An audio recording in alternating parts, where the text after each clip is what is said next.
Hi, welcome. It is April 9th, Thursday, and Health Healthcare.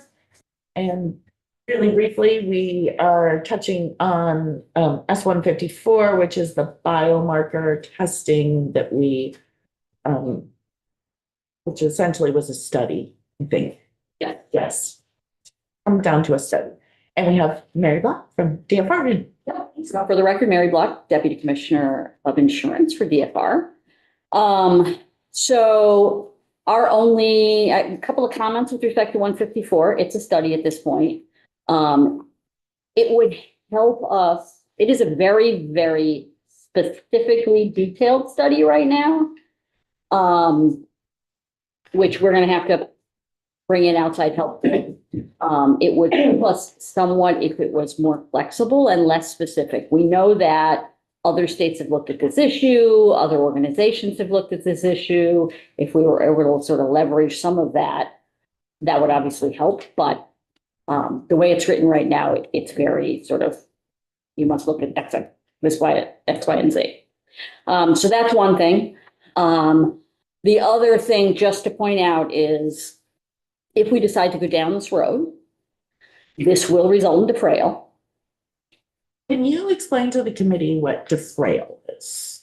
So defrayal means that if we add a mandate that was not previously in the benchmark, a new benefit, the state is required to pay the difference in the cost of that mandate, the cost of the premium for that mandate, to the insurers, essentially, so that it does not impact the insurers. So the cost of that, whatever it costs in premium for that mandate, we will have to pay. Can you give us an example of possible mandate? Well, this is a mandate. So if this was passed, Okay, so the whole this is a thing. new benefit. Okay. Yeah. I want to be clear that Yeah. it's not a mandate now. Right. But if the legislature in the Right. future looked at it Okay. and said, Yeah. The other one is, this is not a mandate. This the other one was the coverage for the prosthetics Yeah, and orthotics. yeah. That was also, would have been a mandate that we would have had to pay the cost, the state would have had to pay the cost for.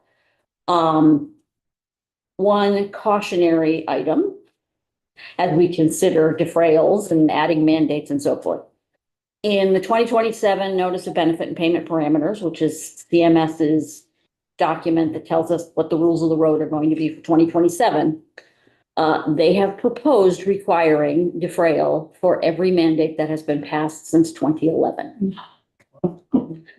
So if they keep that in there, we will have two options, and they have very clearly said this, and we had a conversation with them actually when we were at the NAHC spring meeting.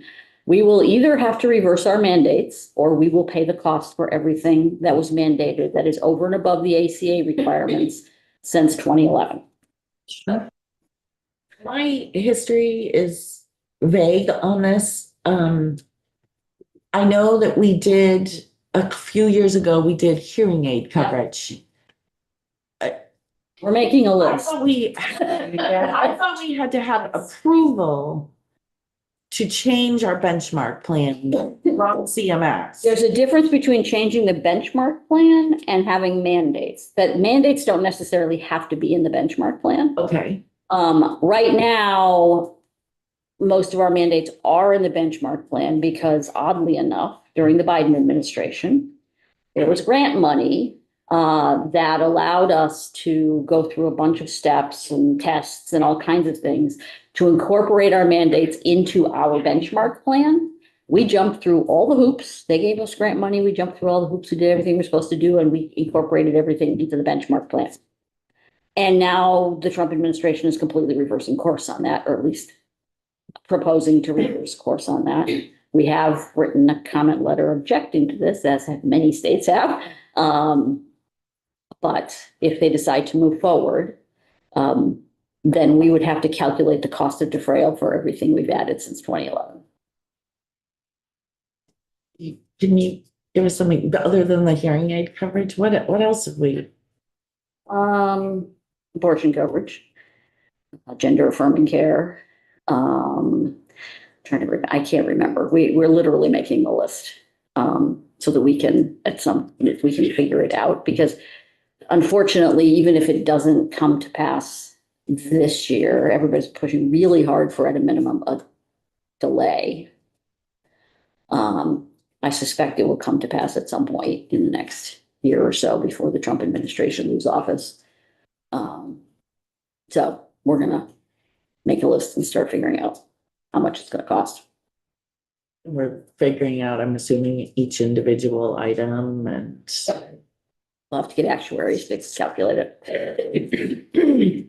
So that's something else to consider as we consider whether we want to spend money figuring out whether we want to add another mandate that we will need to do defray on. Can I ask a quick question? Sure. So explaining defrayal to us. I know. Sorry for the fun, first thing in the morning. Somebody says that, I completely forget until. So if there was, if this did come to pass, dating back to 2011, would we have to claw back any? No, we would pay defray going forward, Okay, I believe. Okay. It doesn't talk about clawback, okay. but we would need to include everything that we added from that Okay. point and then calculate the defray going forward. No, thankfully, so far, there's nothing in the notice that it seems to say we have to back pay. Okay, thank Because you. that would be crazy. Wow. Wow. Yeah. Okay, but let's be clear, this bill doesn't do that. This bill doesn't do it yet. Okay. This bill we will need to spend some money to do this study. And then when we come back next year, we will either know whether defray has come to pass or whether they're proposing it again, because they do a notice of benefit and payment parameters every year, right around February, March. So So what are you said that there's a lot of specifics in here.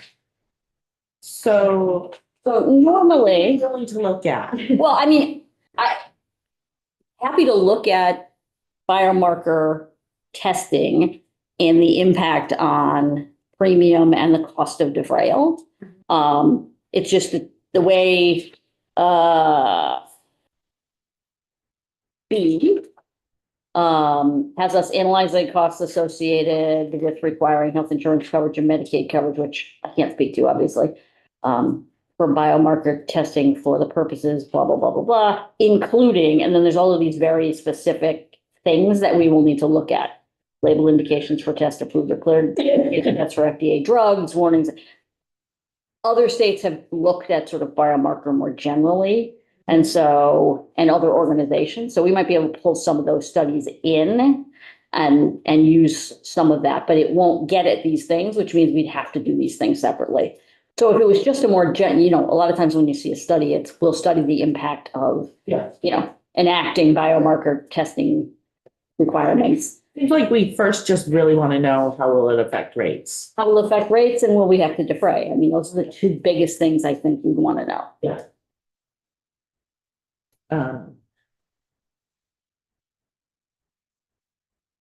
Okay, All right. Questions? anything else?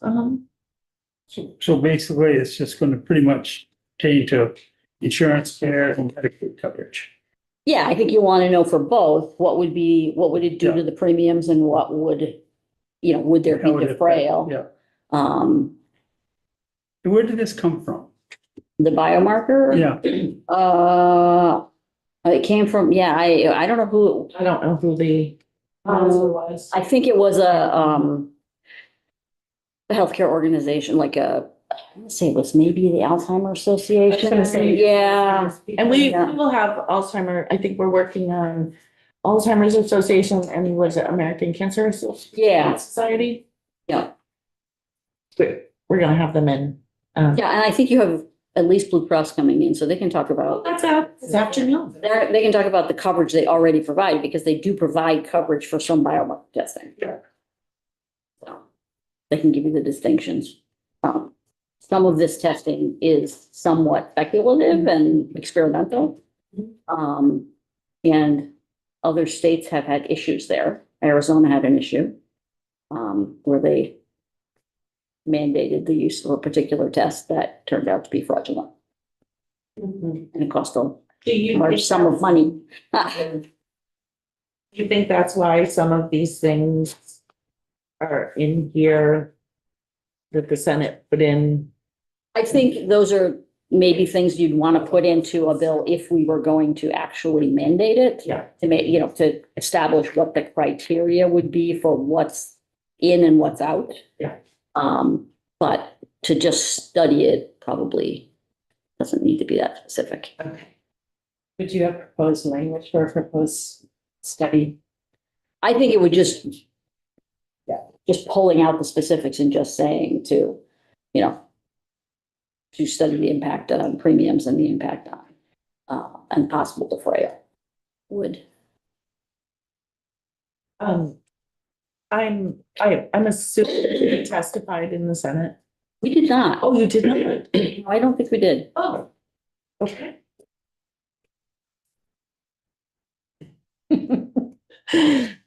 All right, any other questions for Mary? Thank you. Thank you. Thanks so much. All right, we're gonna take a break until our next witness, 15 minutes. Good. Oh my It's God. exhausting.